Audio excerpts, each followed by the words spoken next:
Battery চালিত রিকশা নিয়ে আরো জানবো। বরিশাল থেকে যুক্ত হচ্ছেন সহকর্মী আলামিন।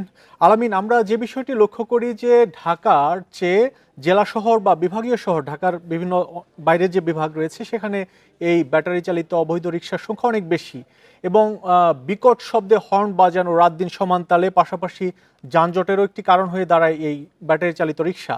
তো বরিশালের কি পরিস্থিতি? এসব নিয়ন্ত্রণে প্রশাসন বা সংশ্লিষ্ট কর্তৃপক্ষের কোনো উদ্যোগ আছে কিনা?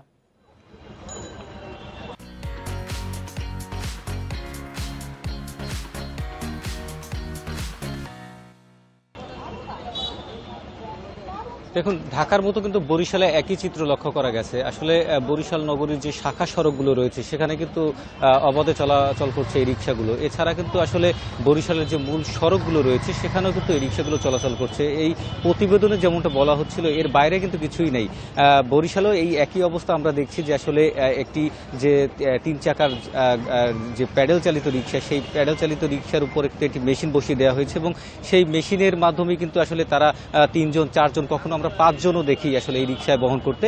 এবং যেটি হচ্ছে যে আসলে সদর রোডের যে এলাকাটি রয়েছে, আমি যেই এই মুহূর্তে রয়েছি নগরীর গির্জা মহল্লা এলাকায়, এই রাস্তাটিতে কিন্তু সচরাচর চলাচল করছে ব্যাটারি চালিত রিক্সাগুলো। এবং সদর রোড এলাকা যেটি রয়েছে সেখানে কিন্তু এই রিক্সাগুলো চলাচলে নিষেধাজ্ঞা জারি করা হয়েছে। আসলে এই রিক্সাগুলো সদর রোডে ঢুকতে পারে না, অর্থাৎ নগরীর কাকুলির মোড় এলাকা থেকে জেলখানার মোড়, এই সোজা রাস্তা যতটুকু রয়েছে আসলে ১ থেকে ১.৫ কিলোমিটার রাস্তা, এই রাস্তাটিতে কিন্তু আসলে সবচেয়ে ব্যস্ততম একটি সড়ক।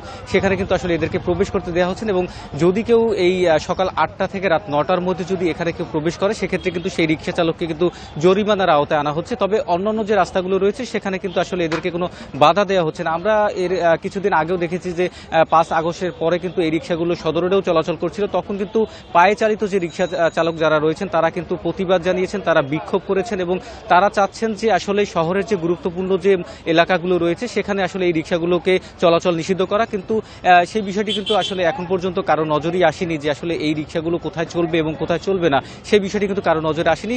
এমনকি বরিশালের উপর দিয়ে, আপনারা জানেন যে বরিশালের উপর দিয়ে ঢাকা বরিশাল মহাসড়ক, কুয়াকাটা মহাসড়ক রয়েছে, সেখানেও কিন্তু এই রিক্সাগুলো চলাচল করছে, অবাধে চলাচল করছে। সেখানে কিন্তু কোনো জরিমানার আওতায় আনা হচ্ছে না। তবে সচেতন মহল যেটি বলছেন যে আসলে এই রিক্সাগুলোকে একটি নিয়ন্ত্রণ করা দরকার এবং তারা কোথায় চলতে পারবে এবং কোথায় চলাচল করতে পারবে, কত গতিসীমায় তারা চলাচল করতে পারবে, সেই বিষয়টি কিন্তু আসলে একটি সাধারণ একটি নিয়ন্ত্রণের মধ্যে আনা উচিত। এবং আমরা যেটি দেখেছি, যখন বেশ কয়েকটি জায়গায় আমরা দেখেছি যে আসলে এই রিক্সাগুলো কিন্তু প্রায় দুর্ঘটনার শিকার হচ্ছে। তো এই সচেতন নাগরিকদের দাবি হচ্ছে এই রিক্সাগুলোকে নিয়ন্ত্রণ করা হোক। যদি নিয়ন্ত্রণ করা যায় সেক্ষেত্রে কিন্তু বরিশালবাসীর মধ্যে একটি স্বস্তি ফিরে আসবে।